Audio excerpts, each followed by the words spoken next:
ఇప్పుడు ఆలపాటి రాజా గారిని, నెట్టం రఘురామ్ గారిని, లేదు ఆలపాటి రాజా గారిని, రఘురామ్ గారిని, అలాగే కొనకల్ నారాయణ గారిని ప్రత్యేకంగా పంపించి 3 విషయాలు చెప్పారండి. ఒకటి ఏంటంటే ఈ కార్యక్రమానికి ఇన్ఛార్జ్ని వేరే వాళ్ళని నియమిస్తున్నామని. రెండోది నారా లోకేష్ గారు అసలు నాని అన్నకి ఈ ఈ ప్రోగ్రామ్తో ఏంటి సంబంధం, ఎందుకు జోక్యం చేసుకుంటున్నారు అని అడిగారు. అంటే ఒక సిట్టింగ్ ఎంపీని ఆయన కాన్స్టిట్యున్సీలో పార్టీ ప్రోగ్రామ్ జరుగుతుంటే ఆయనకి ఏంటి సంబంధం అని ఎలా అడుగుతారండి?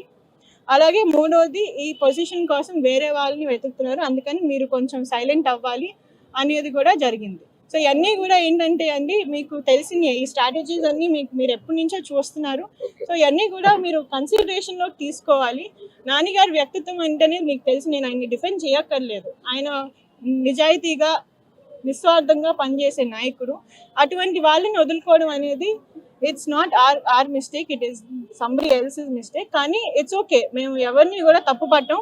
అందరికీ కూడా న్యాయం జరగాలనేదే మా కోరిక. అలాగే పార్టీ హైకమాండ్ ఏ డెసిజన్ తీసుకున్నా కానీ మేము రెస్పెక్ట్ చేస్తాము. ఎందుకంటే వాళ్ళ ఆబ్లిగేషన్స్ వాళ్ళకు ఉంటాయండి, మేము ఎప్పుడు కూడా తప్పు పట్టం. కానీ మమ్మల్ని నమ్ముకుని ఉన్న వాళ్ళ గురించి మేము కూడా ఆలోచించాలి. వాళ్ళ కోసం ఒక స్టెప్ అనేది మేము వాళ్ళనే చర్చించుకుని తీసుకుంటాం.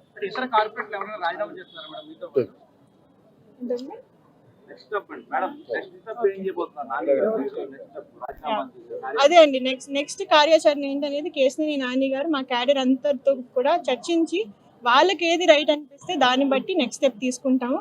కంపల్సరీగా కేశినేని నాని గారు 3వ సారి ఎంపీకి పోటీ చేస్తారు, 3వ సారి ఎంపీగా లోక్సభలో అడుగు పెడతారు. అది మాకు అందరికీ కూడా నమ్మకం ఉంది. కానీ అది ఏ దిశగా అనేది ఆయన నిర్ణయిస్తారు, మా క్యాడర్ నిర్ణయిస్తారు.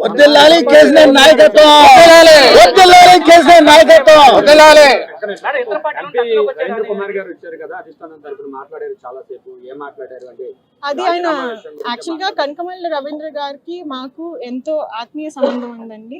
ఆయన మా వెల్ విషరు. ఆయన జస్ట్ ఇలా జరుగుతుంది అని నాన్నగారి దగ్గరికి వచ్చారు.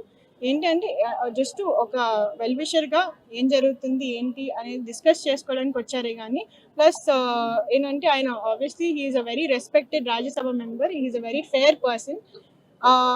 ఆయన ఏంటంటే పార్టీ తరఫున వచ్చింది కాదు అది, ఆయన జస్ట్ ఒక ఫ్రెండ్ లాగా కేశినేని నాని గారి దగ్గరికి వచ్చారు. అండ్ మేము అందరం కూడా కూర్చుని కొంతసేపు మాట్లాడుకున్నాము. అలాగే ఈరోజు పొద్దున్న గద్దె రామ్మోహన్ గారిని నేను కలిశాను. ఆయన నాకు చిన్నప్పటి నుంచి కూడా మా అంకుల్ లాగా, ఎందుకంటే చిన్నప్పటి నుంచి వాళ్ళ ఇంట్లో నేను పెరిగాను, నేను వాళ్ళ ఇంట్లో ఆడుకునేదాన్ని నేను. సో ఆయన నేను ఫస్ట్ పాలిటిక్స్లోకి వచ్చినప్పటి నుండి నన్ను మంచిగా సపోర్ట్ చేస్తున్నారు, మంచిగా ముందుకు తీసుకెళ్తూ ఉన్నారు. మా ఎమ్మెల్యేగా నేను ఆయనతో చాలా క్లోజ్గా కార్పొరేటర్గా నేను పనిచేశాను. అందుకని ఈరోజు పొద్దున్న ఆయనకు కూడా వెళ్ళి నా నిర్ణయాన్ని నేను వ్యక్తం చేశాను. ఆ తర్వాతే ఇక్కడికి వచ్చి రాజీనామా చేశాను.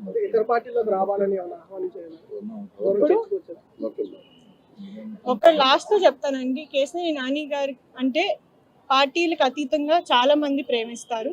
ఆయన వెల్ విషెస్ అనేది మొత్తం విజయవాడ ప్రాంతంలోనే కాదు, ఆంధ్ర రాష్ట్రంలో ఎక్కడైనా కానీ ఉంటారు. ఆయనకి ప్రతి పార్టీ కూడా ఫేవరబుల్గానే ఉంటుంది. కానీ ఆయన ఎటువంటి డిసిజన్ తీసుకుంటారనేది మా క్యాడర్ని బట్టి ఉంటుంది. లైక్ ఐ సెడ్, వాళ్ళందరికీ కూడా న్యాయం చేయడం అనేది మా బాధ్యత. సో ఏ పార్టీ అయినా కానీ, లేకపోతే ఇండిపెండెంట్గా అయినా కానీ, ఏది రైట్ డిసిజన్ అనేది కేశినేని నాని గారు మా క్యాడర్ డిసైడ్ చేస్తారు.